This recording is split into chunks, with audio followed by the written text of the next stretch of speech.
sir. Ilang gramo po itong kwintas? Sir, sa tingin niyo po, ilang gramo itong kwintas, sir? Nasa 40 gramo. 40 gramo? Aha. Maniniwala ba kayong kalahati lang ang timbang nito? Kalahati. 24 na gramo lang ito, sir. O, 24 gramo. 3 pounds lang, 24 na gramo.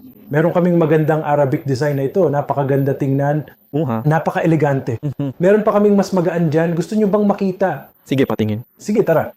Dito kung makikita nyo, isang double layered na kwintas. Layered, ha? Double layered, ha? Nasa 16 na gramo lang. 16 na gramo kwintas lang, ho? 16 na gramo ang kwintas, ha? Ha? Napakagandang set nito.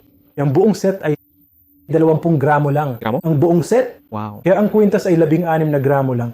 2 pounds, ha? Pounds. Gramo, o. Ipapakita ko sa inyo ang mas magaan pa dyan. Ha? 13 gramo. 13, single layer. 13 gramo. Single layer. Aha. Magandang disenyo. Kasama ang hikaw, 18 gramo lang. 18 gramo. Oo. Wow. Lahat ng mga kwintas na ito ay eksklusibong mabibili sa Al Hasina Jewelry Dubai. Hindi ko nabanggit ang karat, ha? Ito ay 22 karat na alhas, magagandang Turkish design. Halina kayo.